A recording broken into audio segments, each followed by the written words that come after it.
Hello my dear students, welcome back to learn easily channel.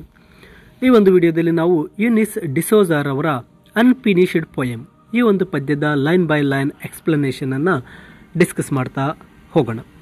ಇಲ್ಲಿ ಯುನಿಸ್ ಡಿಸೋಜಾರ್ ಅವರು ಮೊದಲ ಸಾಲುಗಳಲ್ಲಿ ಹೇಳ್ತಾ ಇದ್ದಾರೆ, the apparent ease of love and poetry, I found your unfinished poem, there is a sun in the sky and you are near me and all should be right with the world. ನೋಡಿ, ಈ ಮೊದಲ ಸಾಲುಗಳಲ್ಲಿ ಯುನಿಸ್ ಡಿಸೋಜಾರ್ ಅವರು ಹೇಳ್ತಾ ಇದ್ದಾರೆ, ಈ ಒಂದು the apparent ease of love and poetry ಅಂದರೆ ಇಲ್ಲಿ ಲವ್ ಪ್ರೀತಿ ಮತ್ತು ಈ ಒಂದು ಪದ್ಯ ಎಷ್ಟು ಸುಲಭವಾಗಿ ಕಾಣುತ್ತೆ ಎಂಬತಕ್ಕಂಥದ್ದನ್ನು ಈ ಸಾಲುಗಳು ಹೇಳ್ತಾ ಇದೆ.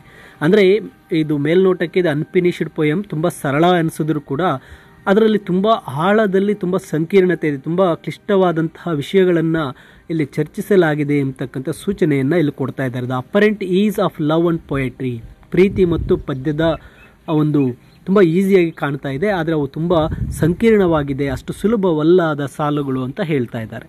I found your unfinished poem, ನಾನು ನಿಮ್ಮ ಅಪೂರ್ಣ ಕವಿತೆಯನ್ನು ನೋಡಿದೆ ಅಂತ ಹೇಳ್ತಾ ಇದ್ದಾರೆ, ಅಥವಾ ಕಂಡುಕೊಂಡೆ ಅಂತ ಹೇಳ್ತಾ ಇದ್ದಾರೆ. ಅಂದರೆ ಇಲ್ಲಿ ನಿಮ್ಮ ಅಂತಕ್ಕಂಥದ್ದು ಒಬ್ಬ ನಿರ್ದಿಷ್ಟ ವ್ಯಕ್ತಿಯನ್ನು ಅಥವಾ ಪ್ರೀತಿ ಪಾತ್ರನನ್ನು ಕವಿ ಯುನಿಸ್ ಡಿಸೋಜಾರ್ ಅವರು ಹೇಳ್ತಾ ಇರಬಹುದು.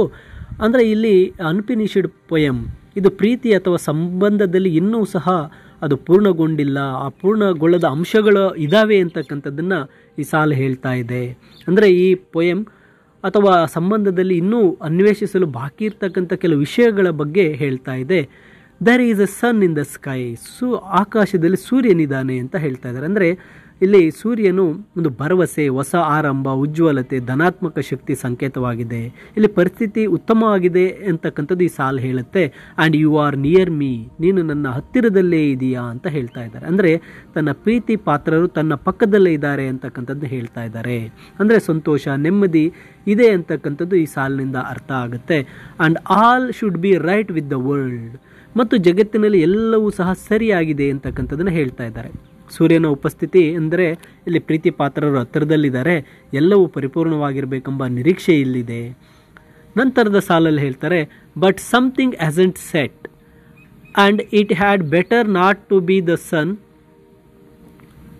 I could pinch a line from Neruda for you. ನೋಡಿ, ಈ ಸಾಲುಗಳಲ್ಲಿ ಹೇಳ್ತಾ ಇದ್ದಾರೆ, ಬಟ್ ಸಮಥಿಂಗ್ ಹ್ಯಾಸಂಟ್ ಸೆಟ್, ಆದರೆ ಏನೋ ಇನ್ನೂ ಸಹ ಸೆಟ್ ಆಗಿಲ್ಲ. ಅಂದರೆ ಇಲ್ಲಿ ಏನೋ ಒಂದು ವಿರೋಧವಿದೆ, ಎಲ್ಲವೂ ಸರಿಯಾಗಿರಬೇಕು ಅಂತ ನಿರೀಕ್ಷೆ ಮಾಡಿದ್ರು ಯಾವುದೋ ಒಂದು ಅಂಶ ಇನ್ನು ಇಲ್ಲಿ ಪೂರ್ಣಗೊಂಡಿಲ್ಲ, ಇಲ್ಲಿ ಇತ್ಯರ್ಥ ಆಗಿಲ್ಲ ಅಂತಕ್ಕಂಥದ್ದು ನಮಗೆ ಗೊತ್ತಾಗ್ತಾ ಇದೆ. ಅದಕ್ಕೆ ಅನ್ಫಿನಿಶ್ಡ್ ಪೊಯಮ್ ಅಂತಕ್ಕಂಥದ್ದನ್ನ ಹೇಳ್ತಾ ಇದ್ದಾರೆ. ಇಲ್ಲಿ ಅಪೂರ್ಣವಾಗಿದೆ, ಏನೋ ಸ್ವಲ್ಪ ಡಿಫೆಕ್ಟ್ ಇದೆ ಅಂತ ಹೇಳ್ತಾ ಇದ್ದಾರೆ. And it had better not to be the sun, ಆದರೆ ಅದು ಸೂರ್ಯನಾಗಿರಬಾರ್ದಾಗಿತ್ತು. ಅಂದರೆ ಇಲ್ಲಿ ಕವಿಯತ್ರಿ ಒಂದು ಆಶ್ಚರ್ಯ ವ್ಯಕ್ತಪಡಿಸ್ತಾ ಹೇಳ್ತಾ ಇದ್ದಾರೆ.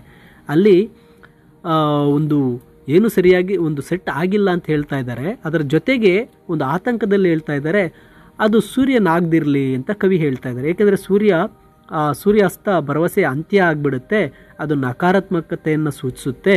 ಸೊ ಆ ಧನಾತ್ಮಕತೆಯನ್ನು, ಪಾಸಿಟಿವ್ನೆಸ್ಸನ್ನು ಉಳಿಸ್ಕೊಳ್ಳೋ ಹಂಬಲದಿಂದ ಅದು ಸೂರ್ಯನಾಗಿರಬಾರ್ದು ಅಂತ ಹೇಳ್ತಾ ಇದ್ದಾರೆ. I could pinch a line from Neruda for you, ನಾನು ನಿನಗಾಗಿ ನೆರುಡಾರವರಿಂದ ಒಂದು ಸಾಲನ್ನು ತೆಗೆದುಕೊಳ್ಬಹುದು ಅಂತ ಹೇಳ್ತಾ ಇದ್ದಾರೆ. ಅಂದರೆ ಇಲ್ಲಿ ಕವಿ ಯುನಿಸ್ ಡಿಸೋಜಾರ್ ಅವರು ಪ್ರಸಿದ್ಧ ಕವಿಯಾಗಿರ್ತಕ್ಕಂತಹ ನೆರುಡಾರವರ ಕಾವ್ಯದಿಂದ ಒಂದು ರೀತಿ ಇಂಪ್ರೆಸ್ ಆಗಿದ್ದಾರೆ. ಅವರು ಆ ಒಂದು ನೆರುಡಾರವರ ಒಂದು ಪದ್ಯದಿಂದ ಒಂದು ಸಾಲನ್ನು ತಗೋಬಹುದು ಅಂತ ಹೇಳ್ತಾ ಇದ್ದಾರೆ. ಅಂದರೆ ಇದು ಆ ಒಂದು ಪೊಯಮ್ನ ಪ್ರೀತಿಯ ಭಾವನೆಗಳನ್ನು ವ್ಯಕ್ತಪಡಿಸಲು ಅವರಿಗೆ ಇದು ಸಹಾಯ ಮಾಡ್ತಾ ಇದೆ ಅನ್ನೋದು ಇಲ್ಲಿ ಅರ್ಥ ಮಾಡ್ಕೊಳ್ಬೇಕಾಗತ್ತೆ. ನಂತರ ಸ್ಟ್ಯಾನ್ಸಲ್ಲಿ ಹೇಳ್ತಾರೆ, I want to do with you what spring does with the cherry trees, there you have it, the apparent ease of love and poetry. ನೋಡಿ, ಕೊನೆ ಸಾಲುಗಳಲ್ಲಿ ಹೇಳ್ತಾ ಇದ್ದಾರೆ, ಇದು ನೆರುಡಾರವರ ಒಂದು ಸಾಲಾಗಿರುತ್ತೆ. ನಾನು ನಿನ್ನೊಂದಿಗೆ ವಸಂತ ಋತುವನ್ನು ಮತ್ತು ಚೆರ್ರಿ ಮರಗಳೊಂದಿಗೆ ಏನು ಮಾಡುತ್ತೋ ಆ ರೀತಿ ನಾನು ಮಾಡಲು ಬಯಸ್ತೇನೆ. ಅಂದರೆ ಇಲ್ಲಿ ವಸಂತ ಋತುವು ಚೆರ್ರಿ ಮರಗಳಲ್ಲಿ ಹೊಸ ಜೀವನ, ಹೂವು, ಹೊಸ ಸೌಂದರ್ಯವನ್ನು ತರುತ್ತೆ. ಈ ಸಾಲು ಯುನಿಸ್ ಡಿಸೋಜಾರ್ ಅವರು ತಮ್ಮ ಪ್ರೀತಿ ಪಾತ್ರರೊಂದಿಗೆ ಹೊಸತನವನ್ನು, ಹೊಸ ಸೌಂದರ್ಯವನ್ನು, ಹೊಸ ಬೆಳವಣಿಗೆಯನ್ನು ತರಲು ಇಲ್ಲಿ ಅವರು ಕವಿಯತ್ರಿ ಬಯಸ್ತಾ ಇರ್ತಕ್ಕಂಥದ್ದನ್ನು ಈ ಸಾಲು ಹೇಳ್ತಾ ಇದೆ. ಈ ಪ್ರೀತಿಯಲ್ಲಿ ಸಾಮರಸ್ಯ ಮತ್ತು ಸಮೃದ್ಧಿಯ ಬಯಕೆಯನ್ನು ಇಲ್ಲಿ ಈ ಸಾಲುಗಳಲ್ಲಿ ವ್ಯಕ್ತಪಡಿಸ್ತಾ ಹೇಳ್ತಾರೆ, there you have it the apparent ease of love and poetry.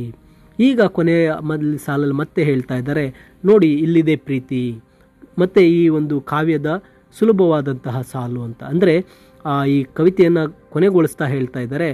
ಕವಿತೆಯ ಪ್ರಾರಂಭದ ಸಾಲನ್ನು ಇಲ್ಲಿ ಮತ್ತೆ ಹೇಳ್ತಾ ಇದ್ದಾರೆ. ಇದು ಪ್ರೀತಿ ಮತ್ತು ಆ ಒಂದು ಪೊಯಮ್ನ ಮೇಲ್ನೋಟಕ್ಕೆ ಸರಳವಾಗಿ ಕಾಣ್ತಾ ಇದೆ, ಆದರೆ ಅವು ಆಳವಾದ ಭಾವನೆಗಳನ್ನು ಮತ್ತು ಅನುಭವಗಳನ್ನು ಒಳಗೊಂಡಿದೆ.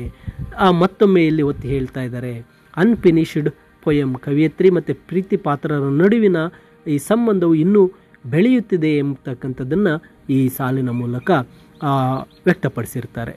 ಮೈ ಡಿಯರ್ ಸ್ಟೂಡೆಂಟ್ಸ್, ಈ ಕನ್ನಡ ಎಕ್ಸ್ಪ್ಲನೇಷನ್ನೊಂದಿಗೆ ಸಮರಿ PDF ನಿಮಗೆ ವಿಡಿಯೋದ ಡಿಸ್ಕ್ರಿಪ್ಷನಲ್ಲಿ ಸಿಗುತ್ತೆ. ಡೌನ್ಲೋಡ್ ಮಾಡಿ. ಹೆಚ್ಚಿನ ವಿಡಿಯೋಗಳಿಗಾಗಿ ತಪ್ಪದೇ ಲರ್ನ್ ಈಸಿಲಿ ಚಾನಲ್ಗೆ ಸಬ್ಸ್ಕ್ರೈಬ್ ಮಾಡ್ಕೊಳ್ಳಿ, ನಿಮ್ಮ ಸ್ನೇಹಿತರಿಗೂ ಶೇರ್ ಮಾಡಿ ಅಂತ ತಿಳಿಸುತ್ತಾ, thank you for watching this video. Will meet again in another video.